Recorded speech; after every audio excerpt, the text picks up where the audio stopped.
Hi, Abraham. We are. I never thought you would call me. Even though I do, I don't know. It's confusing. I have a few questions. Sometimes a manifestation is your confirmation of where you are. Sometimes the confirmation comes before the manifestation. You just know. You're right, it's a variable, but it's not confusing. It's just a variable. And the more you pay attention and note how you're feeling and what's happening, then the less confusing it is and the more certainty you have. Yeah. You kind of touched on some of my questions yesterday. We got every one of them. But you're hatching new ones all the time. Yes. We cannot satisfy one of your questions without your question evolving. Yes. Every time I think about you, I commute to work and I have a lot of time in the car and I listen to your CDs, your DVDs. For some reason, I get really, really emotional from time to time, and I don't understand what sometimes it'll touch things. It'll help me connect with some memories of things in my past. It's a clearing process. It's a bridging of beliefs process. It's hearing something now. You're in a clear space. You're in your car, mostly tuned in, and then you are listening and finding resonance. And when you find resonance with a solution, sometimes it activates the corresponding problem just a little bit. But because the resonance with the solution is so powerful in that moment that you're describing, it bridges that, it changes it, it brings it closer to who you really are. So you could call it a clearing process or a bridging process or a relieving process. Yeah. So the emotion, I get really emotional. That's good? Because it's confusing always. to me. Well, it's good in that it's touching a sensitive spot and leaving it in a new place. You see, your vibration is where you last left it. That's what a belief is. It's just a thought that you've continued to think, and all of your beliefs are where you last left them. So when you get into this clear place where you're really finding resonance with the source within you, what happens is it causes as we said earlier, a bridging process. But a better way to say it is it moves that belief to a new place. And that's why you feel the emotion. It's your inner being's exhilaration about your movement. And it's in your openness and connection, it's your reception of your inner being's perspective about what just happened. Okay. It's a coming home feeling. Yes. Yes. Yeah. I think you said that. Yeah. Perfect. Yeah. I have another question. I feel like since I've been listening to you, I've been growing and connecting better, understanding why I'm here and what I want to do and what I'm supposed to do. And I think I've been doing that.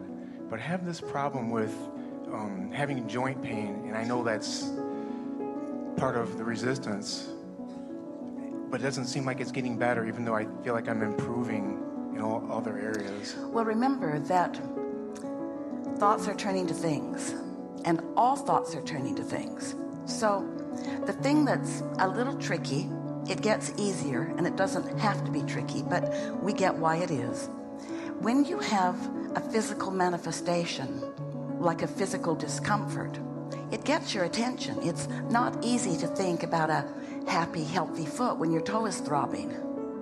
So because you and almost everybody you know is accustomed to giving your attention to things that are of a physical nature, then it's logical that when you feel physical discomfort that you would focus upon it. So that's a perpetuation of that. And it's a lot to ask, we know, to ask you to feel pain and notice its absence. I want to be done with it. In other words, I want that to go away, which means you want to exclude that from your experience. There's no exclusion in this universe. There's only attraction. So every time you say, I want that to go away, you say, please stay with me. I want this thing I do not want to go away, which is exactly the same thing as saying, I'm giving my attention to you and therefore you cannot go away. So what you want to do, you want to find times when you feel best to reinforce that through your appreciation and thought. Not a time that doesn't feel good. That's not the time that you are actively improving anything. It's when you do feel good, which is much of the time. I want to talk about something here. You have hatched a new analogy. So let's talk about this.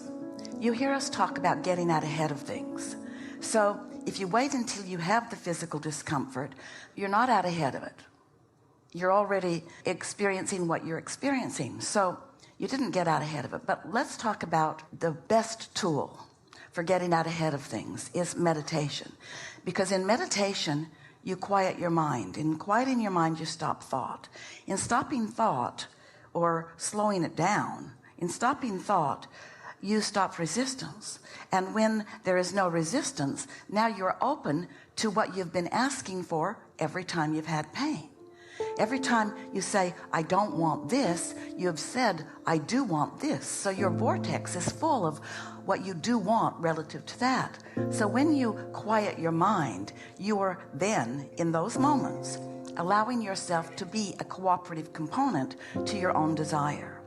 So let's talk about meditation in a new way. So imagine that you're in a very busy household. Maybe you're visiting somebody, maybe it's your own household, but it's chaotic. There's a television blaring and somebody's playing a radio somewhere, and there are people moving about making lots of noise, and somebody has a drum set.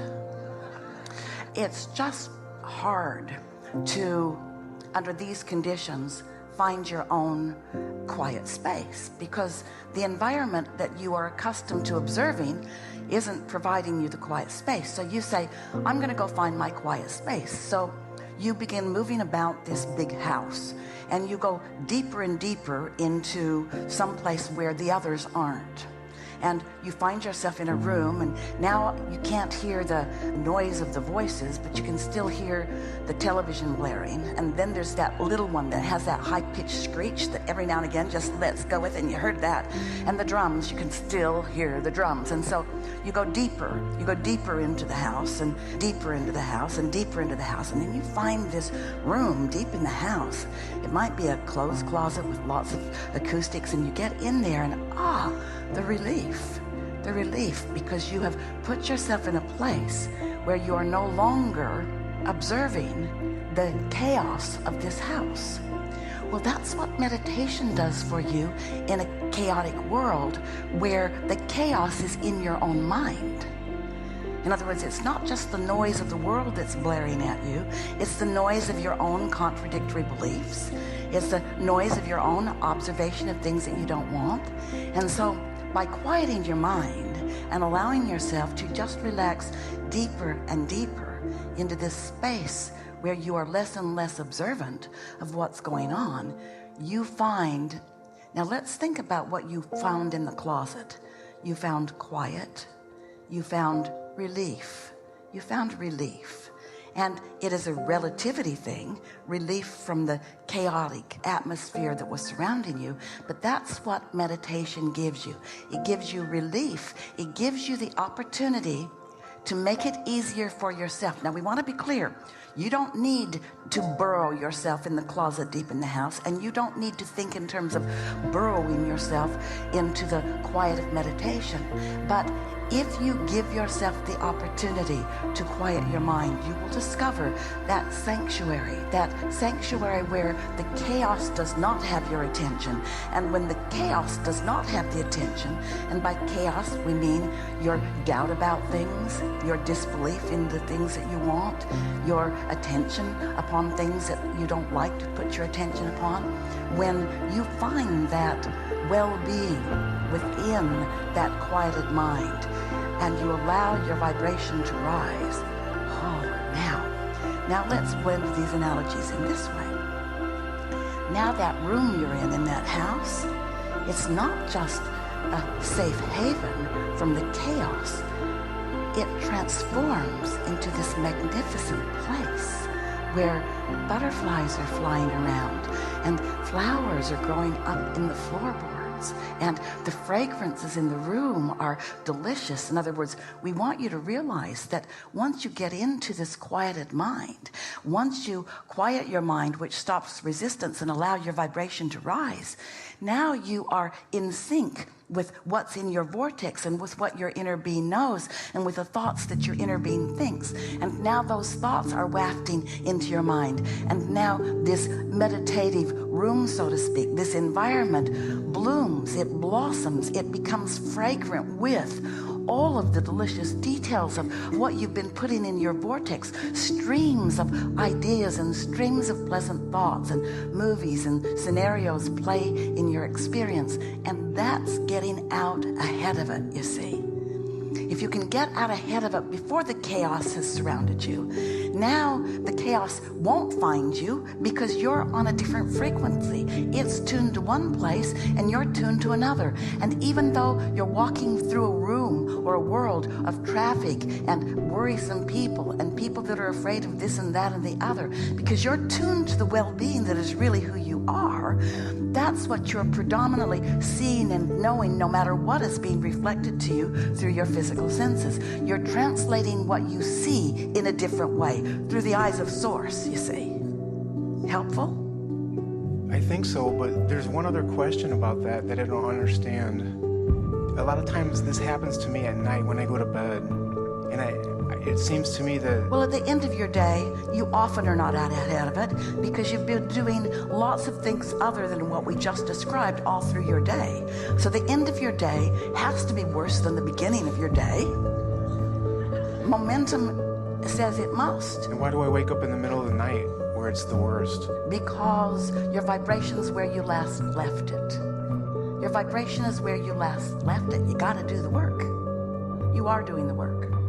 You are doing the work. But we want you to hear, we are so appreciating your candor and your question. And we love the new analogy you drew from us. We want you to relax and acknowledge that you are doing the work and it's getting better and better. And we also want you to understand, you see, you're providing just the most wonderful thing right here because you are drawing attention to something that's bothering you. Bothers a lot of people. You're not the only one that could speak those exact words. So by you focusing on that, which is why you're here in this physical body, to experience the contrast, while you focused there, you caused us to focus here. And what we accomplished in this conversation was wonderful. We took thought beyond what it has been before. We brought getting out ahead of it to a whole new level. We added practicality to it in a way that we have not added before. Lots of you got more understanding in it. But just don't beat up on yourself that when the question is so active, you can't really hear the solution.